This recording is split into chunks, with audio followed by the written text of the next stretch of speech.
ओम नमः शिवाय। शिवभक्तों को क्षमता की क्षमता की।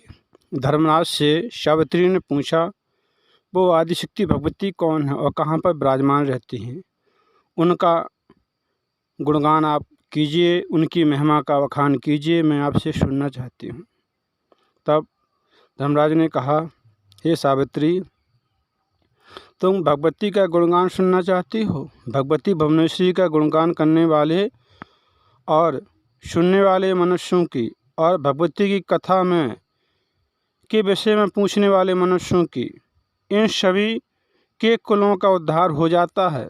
माँ उनके कुलों का उद्धार कर देती हैं। जो भगवती का गुणगान करते हैं, उनकी कथाओं को सुनते हैं और उनकी महिमा का बखान करते हैं, माँ सब पर कृपा करती हैं। तब धर्मराज ने कहा, हे सावित्री, भगवान शेषनाग अपने 1000 मुखों से भगवती की महिमा का वर्णन नहीं कर सकते हैं और भगवान शिव भी अपने 5 मुखों से भगवती की महिमा का वर्णन नहीं कर सकते हैं। चारों वेद की उत्पत्ति करने वाले, संपूर्ण लोकों का निर्माण करने वाले ब्रह्मा जी भी अपने 4 मुखों से भगवती की महिमा का वर्णन नहीं कर सकते हैं। उसी प्रकार भगवान विष्णु भी उनकी महिमा का वर्णन नहीं कर सकते हैं और भगवान शंकर के पुत्र भी अपने 6 मुखों से देवी भगवती की महिमा का बखान नहीं कर सकते हैं और गणेश भी भगवती की महिमा का बखान नहीं कर सकते हैं। सरस्वती भी भगवती की महिमा का वर्णन नहीं कर सकते हैं। जो ज्ञानी मनुष्य उन भगवती के पवित्र गुण कुछ कुछ जानते हैं, किंतु ब्रह्मा जी कुछ अधिक जानते हैं और ब्रह्मा जी से थोड़ा अधिक गणेश जी जानते हैं। ज्ञानियों के भी गुरु गणेश ब्रह्मा जी से अधिक जानते हैं और सब कुछ जानने वाले भगवान शिव सबसे अधिक जानते हैं। पूर्व काल में गोलोक में रासमंडल में भगवान श्री कृष्ण ने भगवान शिव को ज्ञान प्राप्त किया था। भगवान श्री कृष्ण ने भगवान शिव को ज्ञान प्रदान किया था। गोलोक में रासमंडल में भगवान श्री कृष्ण ने भगवान शिव को भगवती के कुछ पवित्र गुण बताए थे। फिर भगवान शिव ने शिवलोक में धर्म को भगवती के कुछ गुण बताए। उसके बाद सूर्य भगवान के पूछने पर धर्म ने सूर्य भगवान को भगवती के गुण बताए थे, उनका गुणगान किया था। हे सती, मेरे पिता सूर्य ने भी तपस्या के द्वारा देवी की आराधना करके उस ज्ञान को प्राप्त किया था। मेरे पिता श्री मुझे अपना राज देना चाहते थे, किंतु मेरे मन में वैराग उत्पन्न हो गया तो मैंने उस राज्य को स्वीकार नहीं किया और मैं तपस्या के लिए जाना चाहता था। तब पिता श्री ने मेरे सामने भगवती के गुणों का वर्णन किया था। उस समय मैंने अपने पिता जी से जो ज्ञान प्राप्त किया था, उसी परम दुर्लभ तत्व को मैं तुम्हें बता रहा हूँ। ध्यानपूर्वक सुनो। हे सावित्री, जैसे आकाश अपना ही अंत नहीं जानता है, उसी प्रकार भगवती भी अपने सभी गुणों को नहीं जानती है। तो अन्य व्यक्ति की बात ही क्या है।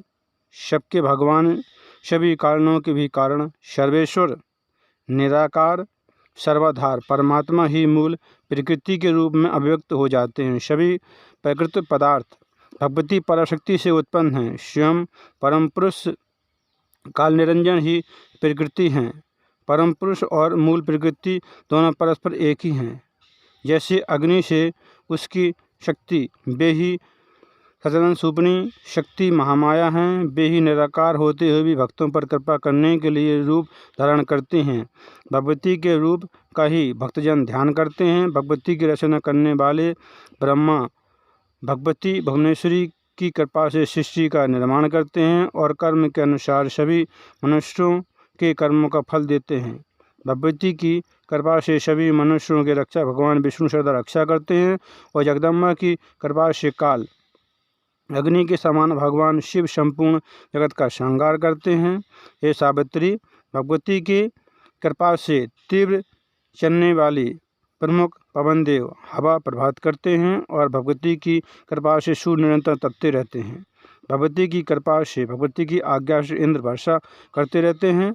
मृत्यु मनुष्यों पर अपना प्रभाव डालती है। भगवती की आज्ञा से अग्नि जलती है। भगवती की कृपा से दिक्पाल दिशाओं की रक्षा करते हैं और भगवती की कृपा से ग्रह और राशियां अपने अपने मार्ग पर भ्रमण करती रहती हैं। भगवती की आज्ञा से वृक्ष फलते और फूलते हैं और भगवती की आज्ञा स्वीकार करके भयभीत काल निश्चय समय पर मनुष्यों का संहार करता रहता है। भगवती की आज्ञा से कच्छप शेषनाग को, शेषनाग पृथ्वी को और पृथ्वी सभी समुद्र और पर्वतों को धारण की रहती है। पृथ्वी पर सभी प्राणी रहते हैं और पृथ्वी पर ही नष्ट हो जाते हैं। 71 अगरों की आयु इंद्र की होती है। ऐसे 28 इंद्रों की समाप्ति हो जाने पर ब्रह्मा जी का एक दिन रात होता है और ब्रह्मा जी की आयु 100 वर्ष होती है। ब्रह्मा जी की आयु समाप्त होने पर भगवान श्री हरि आंखें मूंद लेते हैं। प्रकृति प्रलय के समय सभी देवता ब्रह्मा, शिव, विष्णु ये सब मूल प्रकृति में समाहित हो जाते हैं। वेद और शास्त्र सब सरस्वती में प्रवेश कर जाते हैं और सरस्वती, लक्ष्मी, पार्वती सभी देवियाँ भगवती मूल कृति में समाहित हो जाती हैं। मूल प्रकृति में समाहित हो जाती हैं सभी देवियाँ। आदिशक्ति के आँख मीचने पर प्रकृति प्रलय हो जाती है और भगवती भुवनेश्वरी की आँख खुलने पर पुनः सृष्टि की रचना हो जाती है। जिन परमेश्वरी की इच्छा से भगवती के पलक झपकती ही सृष्टि का प्रलय हो जाती है और पलक खुलते ही सृष्टि का आरंभ हो जाता है, सृष्टि का निर्माण हो जाता है। प्रलय के समय एकमात्र मूल प्रकृति पराशक्ति ही शेष रह जाती हैं। यही भगवती निर्गुण परम पुरुष भी हैं। यही सत्य स्वरूप तत्व सर्वप्रथम राजमान था, ऐसा वेदों की गाताओं ने कहा था। पराशक्ति ही केवल प्रलय काल में विराजमान रहती हैं। भगवती के गुणों का वर्णन करने में इस ब्रह्मांड में कोई समर्थ नहीं है। यमराज ने भगवती की महिमा का वर्णन कर दिया और सावित्री को सुना दिया। भगवती की महिमा का वर्णन इस संसार सृष्टि में कोई नहीं कर सकता। काम करते रहो, मैया का नाम जपते रहो, शक्ति को क्षमा तक।